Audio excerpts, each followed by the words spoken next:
বলা হচ্ছে 5 ধরনের মানুষ রয়েছে, 5টি স্তরের মানুষ। যারা সর্বনিম্ন 5ম স্তরে থাকে তারা খালি অন্যের দোষ দর্শন করে, গুণ দেখতেই পাবে না। সর্বত্র কি দেখবে? দোষ দেখবে। যেমন সর্বত্র যারা উত্তম ভক্ত পরমাত্মাকে দর্শন করেন, এই 5ম স্তরের মানুষেরা সর্বত্র কি দর্শন করবে?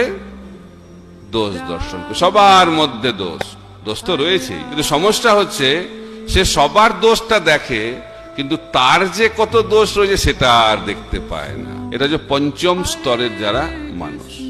যারা 4র্থ স্তরে রয়েছে তারা দোষ এবং গুণ দুটোই দেখে, কিন্তু আলোচনাটা করে কি নিয়ে? দোষ নিয়ে আলোচনা। তারপরে 3য় স্তরে দোষ এবং গুণ তো সমানভাবে দর্শন করে, 3য় স্তর।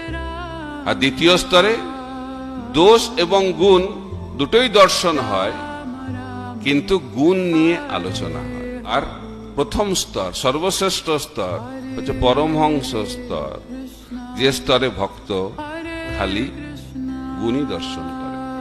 ছিল প্রভুপাদ সবসময় দেখতেন কি করে এই মানুষটিকে, এই ছেলেটিকে, এই মেয়েটিকে ভগবানের সেবায় লাগানো যায়।